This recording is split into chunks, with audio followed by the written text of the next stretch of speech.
By the time the first autumn rain swept through Portland, Grace Bennett had already learned more about endurance than most people twice her age. At 22, in her final year at Portland State University, she was studying linguistics, a choice that seemed practical when scholarships were scarce and every dollar mattered.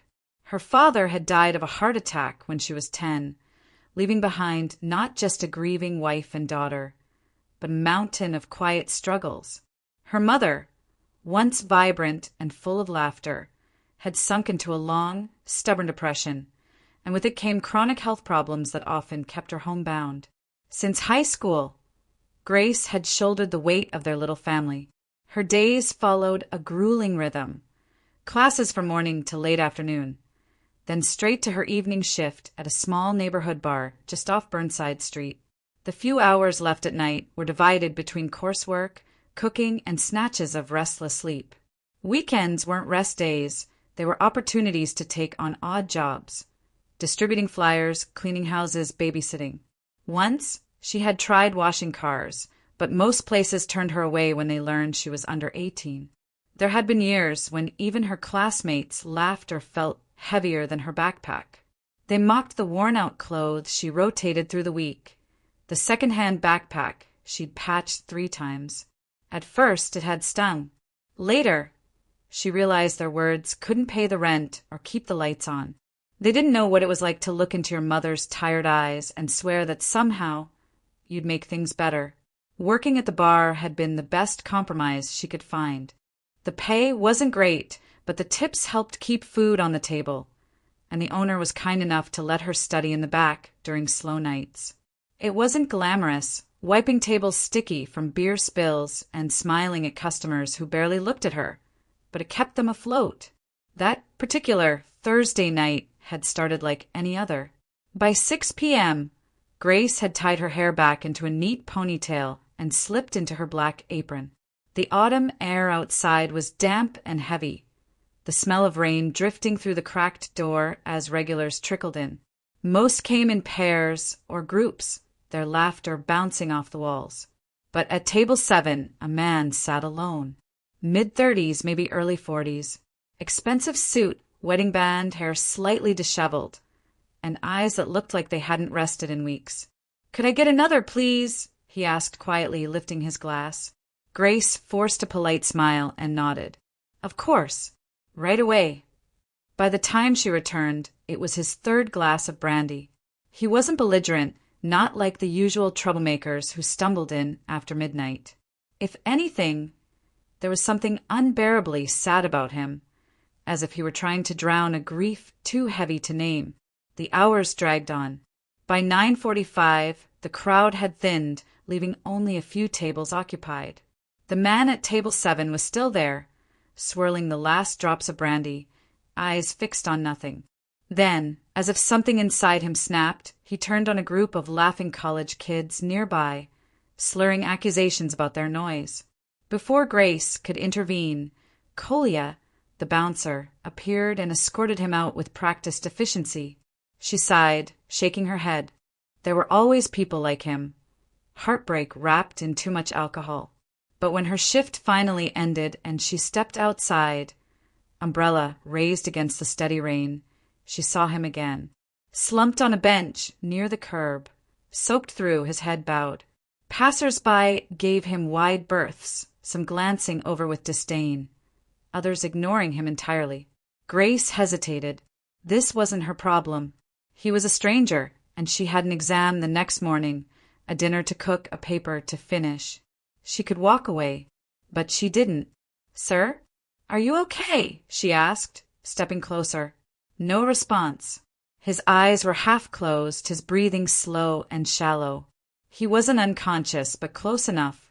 If he stayed out here in the cold rain all night, he could end up in the hospital or worse. "God, Grace," she muttered to herself, "you're going to regret this." It took nearly 10 minutes to coax a taxi into stopping, and even then, the driver grumbled about hauling a drunk passenger. Grace lied and said he was her boyfriend, offering double fare to get him home. When they finally reached her small apartment on the east side, the driver helped her carry him inside. She laid him gently on the couch, removed his soaked jacket and shoes, and placed a glass of water and 2 aspirin tablets on the coffee table with a note. Take these when you wake up. As a final precaution, an old student habit, she set a bucket beside the couch. It was past midnight by the time she crawled into bed, exhausted and anxious about the stranger now sleeping in her living room. But beneath the worry, there was also a faint, inexplicable certainty that her life had just shifted, even if she couldn't yet see how. Morning light crept softly through the thin curtains of Grace's apartment, landing on the rumpled couch where the stranger had spent the night. But when she stepped into the living room, rubbing the sleep from her eyes, the couch was empty. The man was gone. The blanket she'd draped over him was neatly folded. The water glass was empty, and the aspirin tablets were missing. In their place sat a small note written in tidy handwriting and a dark green business card. I can't put into words how grateful I am for your kindness. Thank you for helping a stranger who didn't deserve it. If there's any way I can repay you, please don't hesitate to call or visit me at the address below. It was signed Ethan Caldwell, with a phone number and a downtown address printed on the card. Caldwell, Global Solutions. Grace stared at it for a long time. Gratitude wasn't what she had expected. Trouble, maybe. Awkwardness, probably. But not gratitude. And certainly not from someone who clearly belonged to a world far removed from her own, a world of corporate logos and embossed business cards. She tucked the card into a drawer and tried to forget about it. For the next few days, she convinced herself that going there was a bad idea. She didn't know this man. He could be dangerous, manipulative, or just pitying her. And what would she even say if she showed up? Hi, remember me? The girl who dragged your drunk self off a park bench. But the thought wouldn't leave her alone. Each time she opened that drawer, the card stared back at her like an unfinished sentence. On the 4th night, her mother, Margaret, noticed her distracted silence over dinner. Something's on your mind, she said gently, spooning soup into her bowl. Grace hesitated. It's that man from the other night. He left a note and a business card. He wants me to visit. Her mother looked at her over the rim of her glasses. And why haven't you? I don't know. It just feels weird. Like I'd be intruding. Margaret smiled faintly. Grace, you help someone when no one else would. If he wants to thank you properly, let him. And if it turns out to be nothing, you'll still have done a good thing. It was simple advice, but it lingered in Grace's mind. A week later, she finally slipped the card into her pocket and boarded the Max Light rail downtown. The address led her to a gleaming glass building in the heart of Portland's business district, far from the shabby student apartments and thrift stores she was used to. Her reflection in the mirrored lobby doors made her hesitate. Second-hand blazer, scuffed boots, messenger bag worn thin from years of use. She almost turned back, but she didn't. Can I help you? The security guard at the front desk asked when she stepped inside.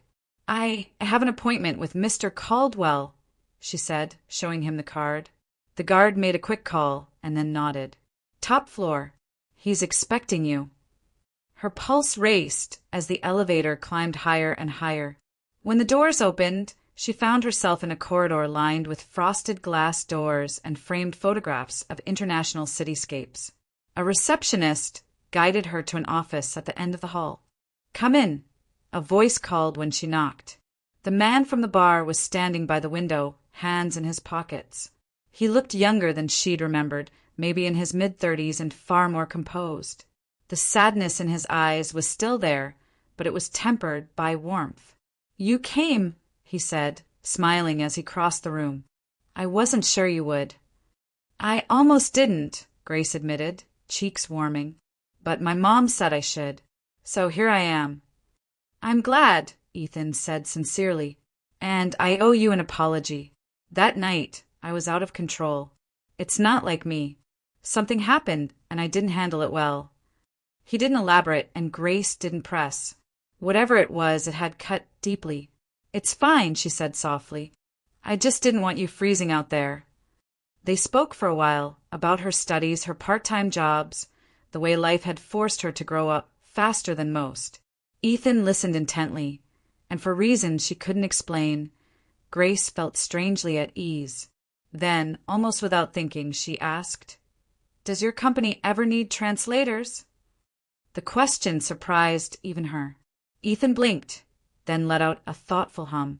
"Actually, yes. We've always hired freelancers for international negotiations, but I've been considering bringing someone in-house." Grace laughed nervously. "Well, I'm majoring in English and Mandarin. I'm not perfect yet, but I'm getting close." His eyes lit up. "That's impressive. And you're graduating soon." "In a few months." Ethan leaned back in his chair, smiling like someone who had just made up his mind. "Here's what I'll do. I can't offer you a full-time position yet, but how would you feel about a part-time internship? You'd work around your classes, help with smaller translation tasks, and get a feel for the company." Grace blinked. "Are you serious?" "Completely." His smile widened. "After what you did for me, the least I can do is offer an opportunity. Besides, something tells me you'd be good at this." As she left the office, the autumn sun spilling through the lobby windows, Grace felt something unfamiliar settle in her chest. Hope. For the first time in a long time, the future didn't feel like a distant dream. It felt like a door, cracked open, waiting for her to step through.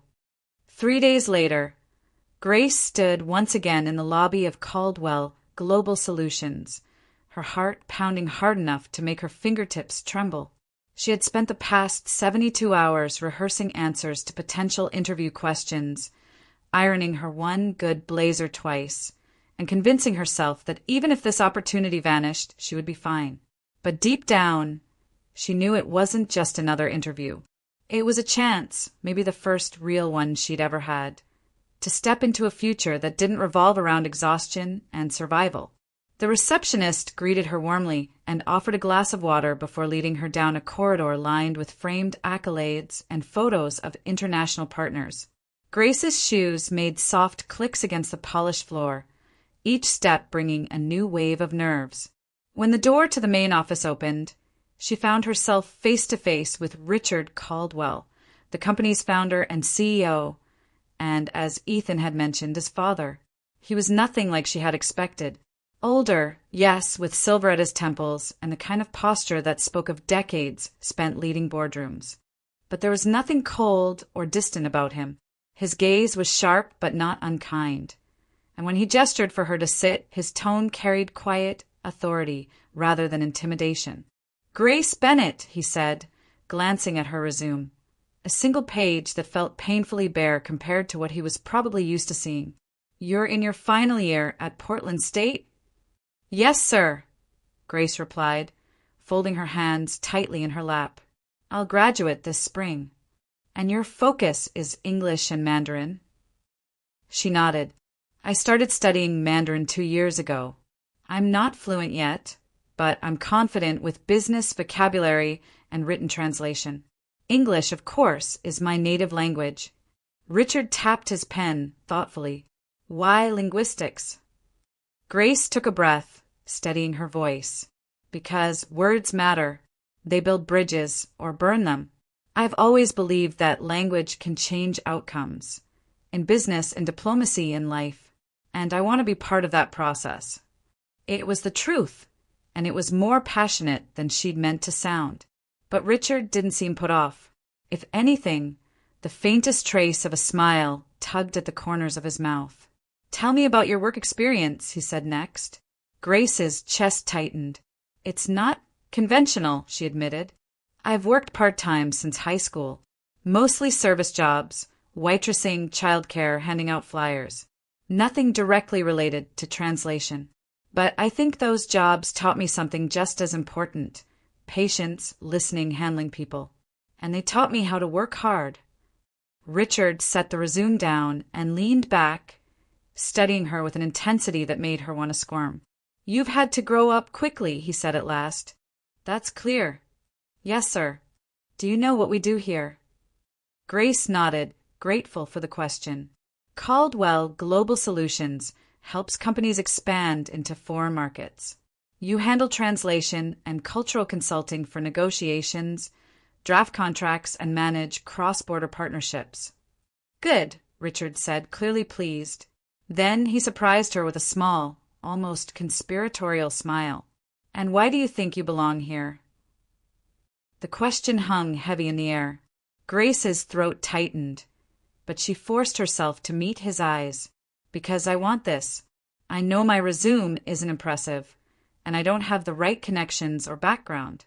But I'm willing to learn, and I work harder than anyone I know. If you give me a chance, I won't waste it. The silence stretched for a beat too long. Then Richard stood and extended his hand. Welcome aboard, Ms. Bennett. Grace blinked. Wait, I'm hired. Internship, he corrected, the corners of his mouth softening. Part-time, as my son suggested. You'll assist our translation team and observe negotiations. If you prove yourself, we'll discuss something more permanent after graduation. For a second, she just stared, too stunned to speak. Then she rose quickly and shook his hand. Thank you. Thank you so much. Don't thank me yet, Richard said, though there was warmth in his voice. Now go to HR before I change my mind. The rest of the day passed in a blur. A cheerful woman from Human Resources, named Janine, walked her through the onboarding paperwork, explaining pay schedules, confidentiality policies, and the company handbook. A colleague named Melissa gave her a tour of the office. Open spaces filled with natural light, glass-walled conference rooms overlooking the Willamette River, and a break area with free coffee that felt fancier than any cafe Grace had ever worked in.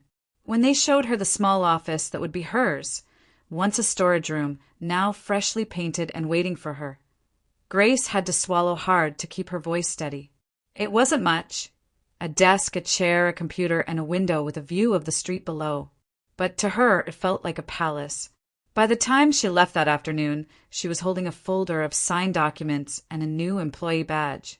Her first paycheck, Janine explained, would arrive in 2 weeks. And when it did, it was nearly double what she earned in a month of late nights at the bar. That evening, Grace handed in her resignation at the bar with tears in her eyes. It was bittersweet.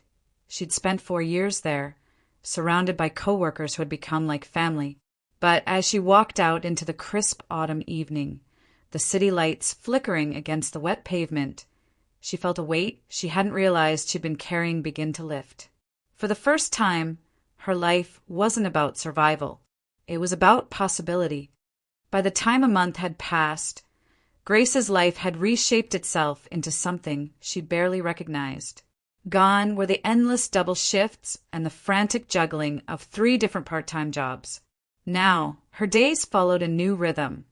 Classes in the morning, afternoons at Caldwell Global Solutions translating documents or sitting quietly in on meetings, and evenings reserved for coursework and language drills. It was still exhausting. There were nights when she fell asleep over her textbooks, but the exhaustion felt different now. It wasn't the bone-deep weariness of survival. It was the kind that came from moving toward something. She grew into the role slowly. At first, Grace was terrified of making mistakes, second-guessing every email she drafted or sentence she translated. But the team was patient, guiding her through terminology quirks and corporate etiquette. Even Richard Caldwell, whose presence had intimidated her so much during the interview, stopped by occasionally to ask how she was settling in. "You'll do just fine here," he told her once, almost in passing, but the words buoyed her for days. And then there was Ethan. It started innocently enough. A quick hello when he passed her office, a question about how her classes were going. But soon those small exchanges became a daily occurrence. He would stop by mid-afternoon with a cup of coffee, just the way she liked it, or invite her to lunch at the little cafe 2 blocks away. Sometimes they talked about work, translation projects, upcoming negotiations, the company's expansion into Asian markets. Other times they spoke about nothing at all. Favorite books, childhood memories, the kind of movies they watched when they were too tired to think. Grace found herself looking forward to those lunches more than she wanted to admit. Ethan was easy to talk to, thoughtful, curious, with a quiet humor that slipped into conversations like sunlight through clouds. And though he was older than her by more than a decade, there was no sense of imbalance. He treated her as an equal, listening intently when she spoke, asking her opinion on things she barely felt qualified to discuss. On a gray December afternoon, with the sky low and heavy over the city, they met again for lunch. The cafe was warm and bustling, the windows fogged from the contrast between the winter chill outside and the steam inside. Grace wrapped her hands around her cup of tea and noticed Ethan seemed more subdued than usual. "Something's on your mind," she said gently. He hesitated, eyes drifting to the rain streaking down the window. "Today's a hard day," he admitted. "It's been 40 days since my mom passed." Grace blinked, caught off guard. "I'm so sorry, Ethan. I didn't know." He offered a faint smile that didn't reach his eyes. "It's okay. Most people don't. My father and I had a small memorial this morning, but it still feels raw." She didn't speak right away. She knew that kind of pain, the kind that doesn't vanish, just dulls around the edges. "I lost my dad when I was 10, she said softly. "For a long time, I thought the ache would never fade. Some days, it still hits me like it happened yesterday." Their eyes met across the table, a quiet understanding passing between them. Ethan exhaled slowly. "You know, I never planned to run this company. Not so soon, anyway. My father built it from nothing, and I always thought I'd take over someday. But not like this. Not while I was still trying to figure out how to breathe without her." Grace felt something twist in her chest. "That night," she said slowly, "the night we met, it was 40 days ago, wasn't it?" He nodded, surprised. "It was." "That means the night you ended up at the bar was the night of her memorial." Ethan gave a small, self-deprecating laugh. "Yeah, I wasn't handling it well. My father and I had an argument afterward about the future, about responsibilities. I walked out and tried to drink the weight of it away. It was selfish and reckless, but understandable," Grace said firmly. "Grief doesn't follow rules. And now you're here, carrying all of this on your shoulders." He looked at her then, really looked, as if seeing her for the first time. "You saved me that night, you know. I don't think I would have admitted it before, but you did. You kept me safe. And now, you're helping me keep this company safe too." Her cheeks flushed, and she stared down at her tea to hide the warmth rising in her chest. She wasn't used to hearing words like that. For a while, they sat in comfortable silence, listening to the rain drum against the windows. Grace's mind drifted back to that night, to the man slumped on a bench in the downpour, the decision to help when no one else had stopped. It felt like a lifetime ago, and yet here they were, their lives unexpectedly entwined because of it. When they left the cafe, the rain had slowed to a drizzle, and the streets shimmered under the glow of winter lights. Grace walked beside Ethan, her steps unconsciously matching his. Something was changing. She could feel it in the quiet spaces between their words, in the way his gaze lingered a little longer now. The future was still uncertain, but for the first time, she found herself looking forward to it. By the time spring settled over Portland, the rhythms of life at Caldwell Global Solutions had changed in more ways than one. Richard Caldwell, after decades of steering the company through expansions and crises, officially stepped back, naming Ethan as CEO. The announcement came quietly, a simple email to staff followed by a modest gathering in the main conference hall, but its significance wasn't lost on anyone. For Ethan, it marked the culmination of years of preparation and a responsibility he had once expected to inherit far later in life. For Grace, it signaled a new chapter for the man whose life had become so unexpectedly intertwined with hers. Their relationship, too, had deepened. It wasn't romantic, not yet, though something unspoken hummed between them. But there was a closeness now that hadn't existed before. Ethan trusted her opinion on translation strategy and often asked her to sit in on meetings just to hear her perspective. Grace, in turn, found herself confiding in him about things she rarely shared with anyone. Her anxieties about graduation, her dreams of working abroad, even stories about her father that she hadn't spoken aloud in years.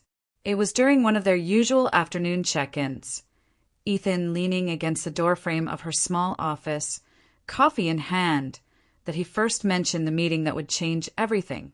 "Grace," he said, his tone more serious than usual, "I want to talk to you about something big. We have potential partners flying in from Beijing next month. They're interested in a joint venture that could triple our presence in Asia. If we land this deal, it could change the entire trajectory of Caldwell Global." Grace looked up from her laptop, heart skipping. "That's incredible." "It is," he agreed, then paused. "But it's also risky. These negotiations are going to be intense. Cultural nuances, legal complexities, financial stakes, everything. And I need someone I trust in that room." The implication sank in before he said it outright. "I want you there," Ethan continued. "Not just to translate documents, but to interpret live if necessary. There's a chance I'll have to speak off script, and I'll need you to follow along." Grace froze, fingers hovering over her keyboard. "Me? Ethan, I've only been here a few months. Shouldn't you hire someone with more experience?" He shook his head. "I could, but I don't want someone who just understands the language. I want someone who understands how I think. And that's you." Her heart pounded in her chest. She'd translated contracts, emails, and minor correspondence. She'd even sat quietly through a few smaller meetings. But this was different. A high-stakes negotiation with international investors was not just a step forward. It was a leap. "What if I mess up?" she asked, her voice barely above a whisper. "Then we'll fix it," Ethan said simply. "But I don't think you will." That night, Grace lay awake long after midnight, staring at the ceiling of her small apartment. Doubt gnawed at her, the fear of failing, of embarrassing herself and the company, of proving everyone who'd ever underestimated her right. But beneath the fear was something stronger, resolve. She hadn't come this far by playing it safe. She'd fought for every inch of ground she stood on, and she wasn't about to back down now. From that moment, preparation became her entire world.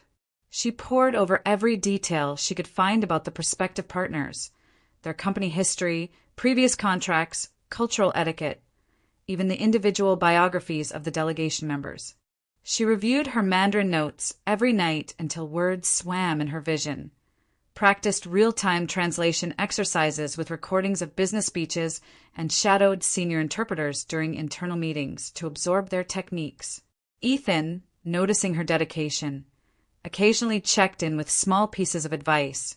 "Focus on intent, not just words," he reminded her one afternoon as they reviewed negotiation scenarios together. "What matters isn't just what they say, but what they mean." Grace nodded, scribbling the words into the notebook she carried everywhere. The weeks passed quickly, each day a step closer to the meeting.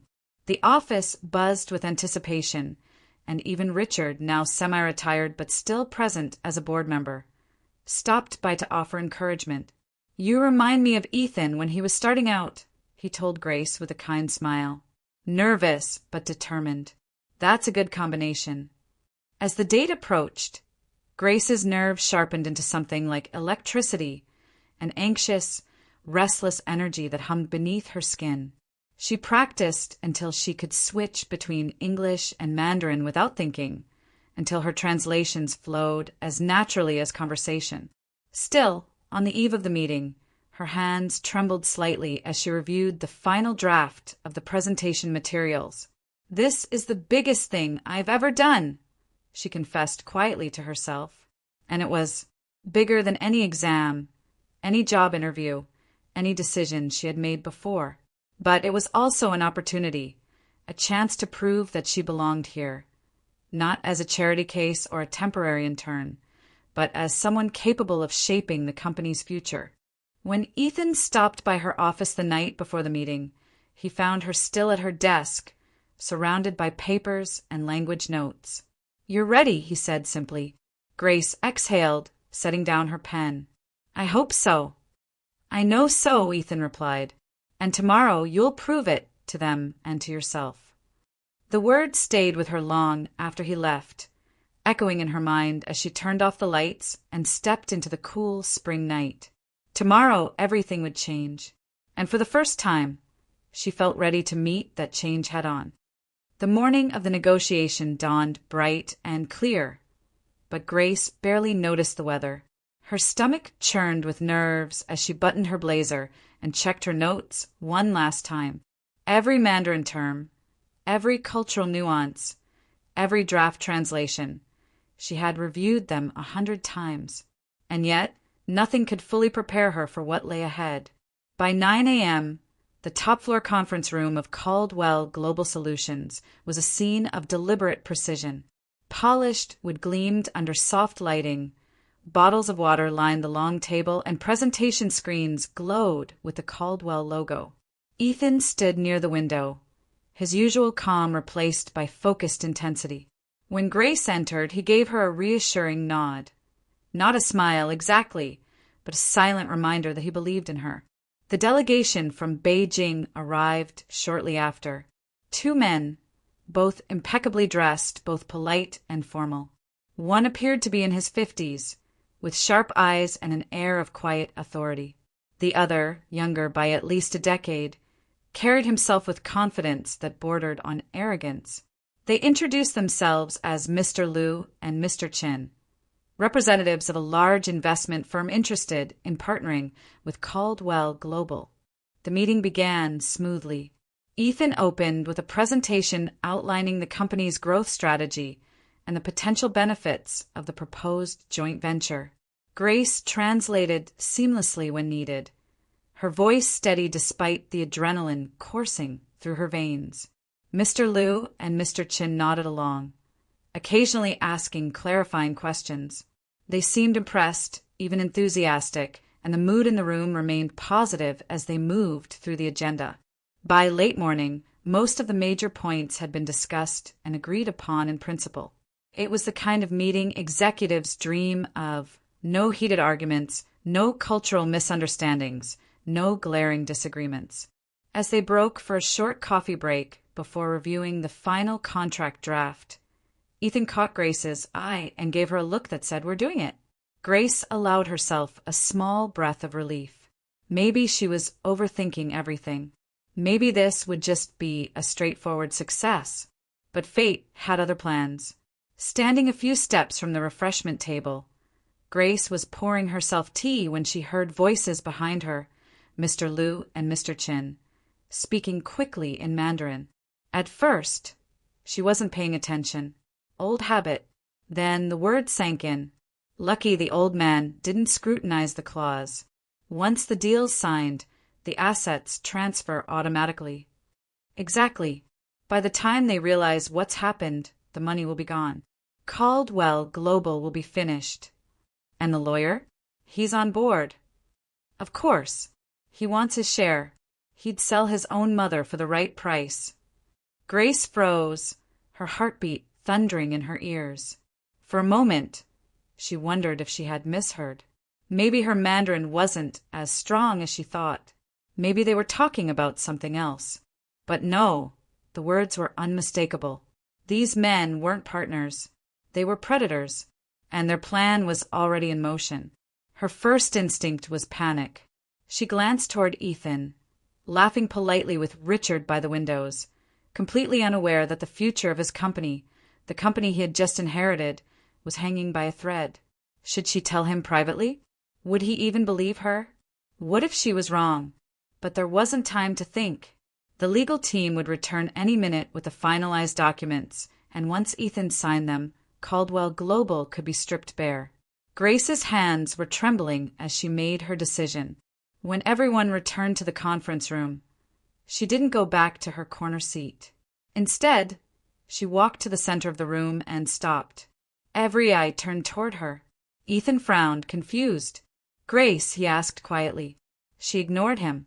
Looking straight at Mr. Liu and Mr. Chin, she spoke 3 simple words in Mandarin. Words that translated roughly to "I know everything." The reaction was immediate. Mr. Chin stiffened, his confident posture crumbling. Mr. Liu's face drained of color, then flushed deep red. He muttered something sharp under his breath. Grace caught the word "stupid girl" before he yanked his briefcase from the table. "We're done here," he snapped in English, his tone icy. Without another glance at anyone, he stormed out. Mr. Chun hesitated only a second before following him, slamming the door so hard the walls rattled. The room fell into stunned silence. For a long moment, no one spoke. Then Ethan's voice shattered the quiet. "What the hell was that?" he shouted, his face flushed with anger. "Do you have any idea what you've just done?" Grace's throat tightened. "Ethan, do you know how long I've been working on this deal?" He cut her off. "A year. A full year. And you just threw them out before we even signed." Her eyes burned, but she held his gaze. "I did it to protect you." "Protect me?"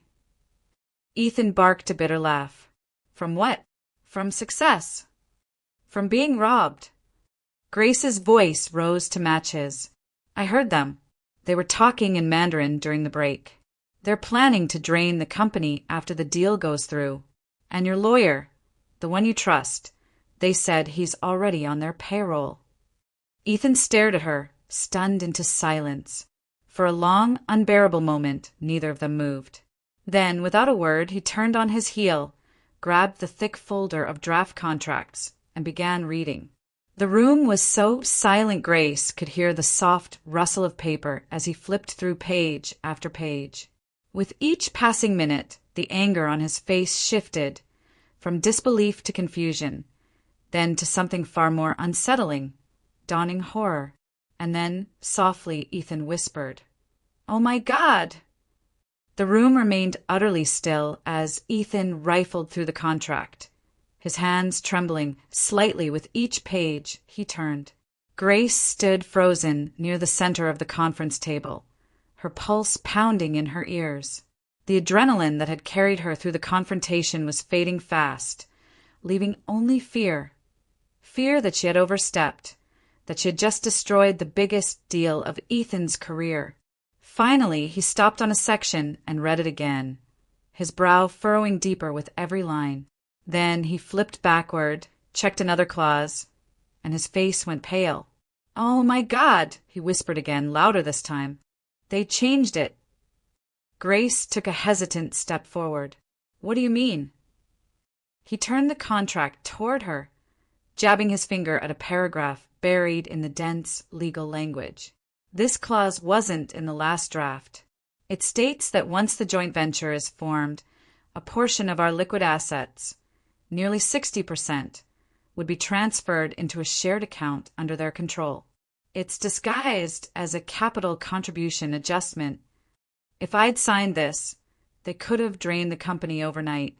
The weight of his words hit her like a physical blow. She hadn't misheard.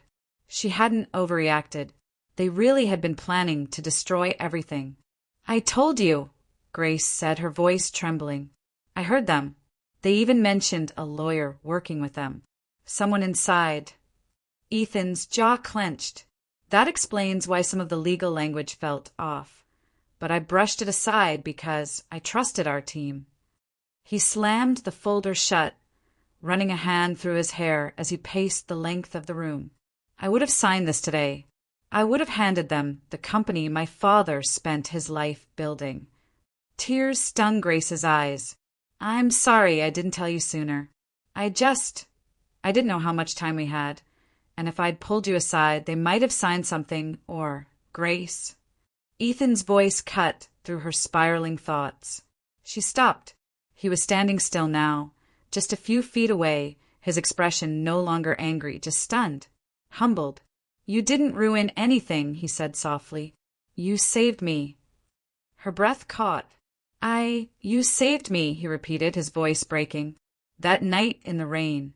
I was falling apart, and you didn't even know me, but you still helped. And today," he looked down at the folder in his hands, then back up at her. "Today, you saved everything. Not just me, but my father's legacy, my employees' jobs, the company itself. Grace wiped at her cheeks, though the tears kept coming. I was just doing what anyone would do. No, he said firmly, shaking his head. Most people wouldn't have done anything. They would have stayed quiet or convinced themselves they misheard. But not you. You stood up and stopped a disaster before it happened. He stepped closer, closing the distance between them. For a moment, neither of them spoke. The tension in the air shifted, heavier now, but gentler too, something raw and real passing between them. Then, in a move that caught Grace completely off guard, Ethan sank down onto one knee. Her heart stopped. What are you doing? He let out a shaky breath, half a laugh and half a sob. Probably the most impulsive thing I've ever done, he admitted. But I don't care. Grace, you've changed my life twice now. Once by saving me when I was too broken to save myself. And now, by saving everything I've worked for. I don't want to wait another second to tell you what I already know. Her hands flew to her mouth as he reached for her trembling fingers. His eyes, bright, stormy, and impossibly sincere, locked onto hers. Please, he whispered, marry me. For a heartbeat, the world seemed to stop. The hum of the city below, the faint tick of the wall clock, even the sound of her own breathing faded into nothing. All she could hear were those 3 words echoing in the space between them. Ethan, she breathed, tears spilling freely now. Are you sure? This is so sudden. I've never been more sure of anything, he said, still on one knee, still holding her hand as if it were the only thing anchoring him to the earth. Everything in my life, the pain, the mistakes, even that night in the rain, it all led me here, to you. Something inside Grace shifted, the fear and doubt melting away under the weight of his words. She thought of that night, the rain, the bench, the decision to stop. She thought of every small moment since then, the way their lives had intertwined like threads drawn together by fate. And she realized that, somewhere along the way, she had fallen deeply, irrevocably in love with him. A laugh broke through her tears, soft and disbelieving. Yes, she whispered. Yes, I'll marry you. Ethan let out a breath that was almost a sob as he rose to his feet, pulling her into his arms. The folder, that cursed contract, fell forgotten to the floor as he held her tightly, the future he had nearly lost now brighter than he had ever imagined. In that sunlit conference room, surrounded by scattered papers and the echoes of a disaster narrowly averted, they both understood something deeply and completely. Their lives had changed forever, not by grand gestures or perfect plans, but by small acts of courage that had led them, unshakably, to each other. 6 months later, the city of Portland was bathed in the soft light of early summer, and Grace Bennett's world had transformed in ways she once wouldn't have dared to dream. The morning of her graduation dawned warm and golden, the kind of day that seemed to hum with promise. As she walked across the stage at Portland State University to receive her diploma, the roar of applause echoed in her ears, louder than she'd expected, fuller too. Somewhere in the crowd, Ethan stood next to her mother, clapping so hard his hands must have hurt. When the dean shook her hand and handed her the parchment, Grace felt a swell of emotion rise in her chest. It wasn't just a piece of paper. It was the culmination of sleepless nights, double shifts, tearful phone calls, and stubborn perseverance.